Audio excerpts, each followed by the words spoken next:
What has happened, everybody? James Hancock here. Just got out of a matinee of The Equalizer 2, the sequel to the film from 2014, which I should say was a remake of a show from the late 80s, from like 1985 to 89. And I should say in advance, I have never seen the original show, The Equalizer, so I can't do a fair compare and contrast on that front. But what I can do is talk about it in comparison to the first movie, as well as in the broader context of Antoine Fuqua's career, as well as Denzel Washington's. I'll be speaking in general terms initially. There's not really that much to dive into in terms of spoilers, but there is one major one, but I'll give a fair warning before I jump into that part of the review. But in broad strokes, I'll just come out right and say it. I think The Equalizer 2 is not as strong as the first Equalizer movie, but in spite of my thinking that The Equalizer 2 is not as strong as the first movie, it is my sincere hope that Denzel Washington will continue to play the role of Robert McCall until the day he chooses to retire. I mean, Denzel's well into his 60s at this point. According to IMDb, he's going to turn 64 this year. That's absolutely crazy. But from what I've read of the original show, The Equalizer,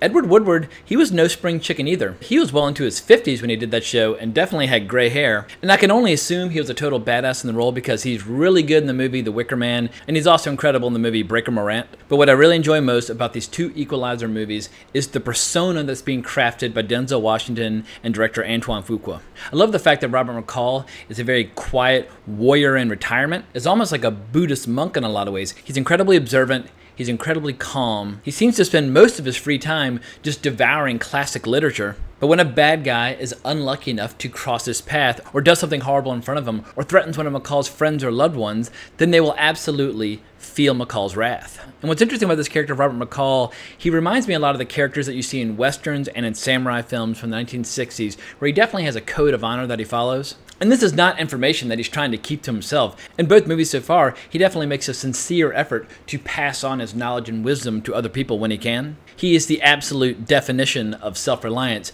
and he wants to teach other people to be powerful and strong and self-reliant. But when everyday people like ourselves bump into problems that we can't handle, he's more than happy to step in and break some necks and break some bones and cut some throats and all that other stuff that he's so good at. But as much as I love this character that they've been crafting, I have to admit, Antoine Fuqua doesn't seem to have been as invested in this film as he was in the first. I still think that Fuqua's best film is Training Day. That movie is intense as hell. It's just balls to the wall. It's the absolute perfect project for showcasing both the strengths of Denzel Washington as well as Antoine Fuqua's visual style. And I feel like he brought a lot of that visual style to the first Equalizer. This movie feels a lot more decompressed. It feels longer. It feels too brightly lit.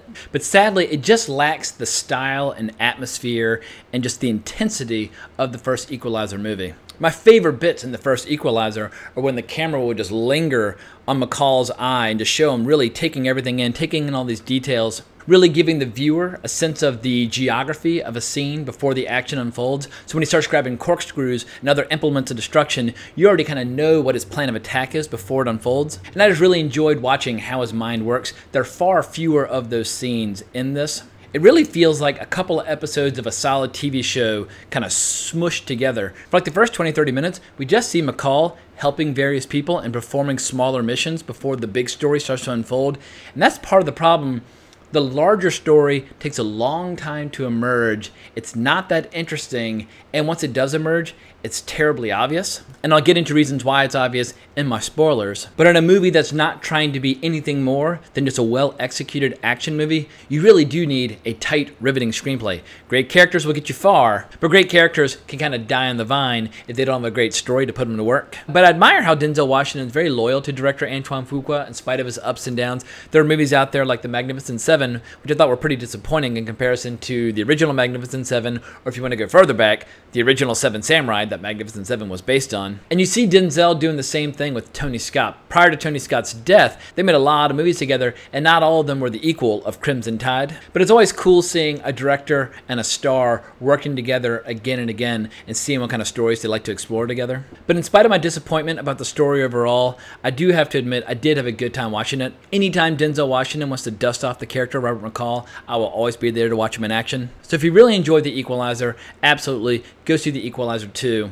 Or if you're a diehard Denzel Washington fan, definitely check it out. Or if you're an Antoine Fuqua completionist and just want to know his whole filmography, definitely go see it. But the film is not strong enough on its own merits for me to declare it a must-see movie. But with all that out of the way, let's talk about the one major spoiler. So while there are a variety of subplots of characters that Robert McCall is trying to help throughout the story, the central story basically deals with McCall trying to avenge the death of his friend Susan Plum Plummer, played by Melissa Leo. You also saw her in the first Equalizer movie. In spite of being retired, she gets murdered abroad. And so McCall basically comes out of retirement and starts looking up some of his old friends in order to find out who was responsible for killing Susan. And his main friend that he looks up is a character named Dave York, played by the great Pedro Pascal. Now, Pedro Pascal I thought was absolutely incredible in Game of Thrones. I thought he was absolutely sensational in the sequel to Kingsman, The Golden Circle. And Denzel Washington and Pedro Pascal have some really great chemistry, but we're about halfway through the movie when I suddenly realized a villain hasn't emerged yet in the movie. Obviously, in the first movie, there's this badass Russian villain. There's this enormous game of cat and mouse as he and Denzel Washington are hunting for each other. But just due to the absence of a villain in the story, I was like, all right, well, obviously, Pedro Pascal is the villain. We just haven't had it revealed to us yet. And so when that inevitable reveal finally comes, there was absolutely no emotion. There was absolutely no impact. You could see it coming from a mile away. And it leads to this giant shootout at the end that's fun, but nothing that we haven't seen a million times before. And I feel like whether you're talking about the Marvel Cinematic Universe or James Bond movies or classic westerns, whatever the case might be, if you don't have a fascinating villain with a really interesting dynamic with your central protagonist, it's just hard to get emotionally hooked on a given story. And it's a shame because you have all the right ingredients for a great movie. You got the right director, you got the right stars. All you're missing is a great screenplay, but as I say, if it ain't on the page, it ain't on the stage. But one thing that was delightful for me to see was how many aging MMA practitioners had bit parts in the movie. The only sport that I follow is that of mixed martial arts, but the story of what happens to aging fighters can be a depressing one because once they're no longer able to compete, they really struggle to find something that gives them that same sense of purpose and meaning, or they'll just straight up struggle financially. So I love seeing aging fighters get a chance to practice their craft in action movies. Also, it just lends a lot of credibility and authenticity to the action scenes. So if you're a fan of MMA, you'll definitely recognize Jay Huron. Although he's uncredited in the cast, you will definitely recognize Andrei Arlovsky in the opening scene. Andrei Arlovsky is just an absolute savage, former heavyweight champion. He is still active in the UFC. But best of all is the presence of Donald Cowboy Cerrone, and he was so well disguised in the movie, I didn't even recognize him. He actually has a pretty big part as this horrible thug in it, but I didn't even recognize him as I was watching the movie. As I was looking up the IMDb credits before recording this video, I saw him in there and saw which character he played. But he's one of my favorite fighters of all time. He's the definition of one of those fighters who will fight anyone, anytime, anywhere, loves fighting. If the UFC would allow him to do so, he'd fight 6 times a year in spite of his injuries.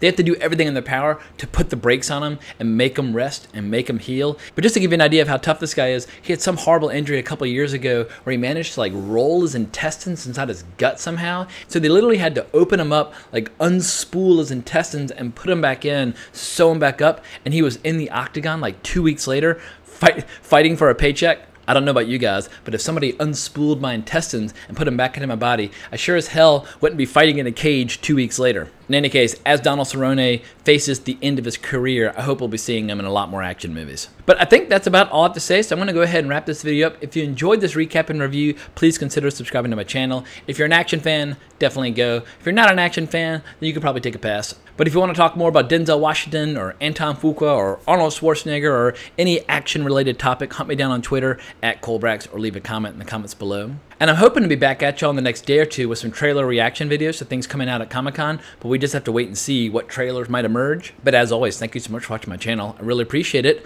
Onwards and upwards.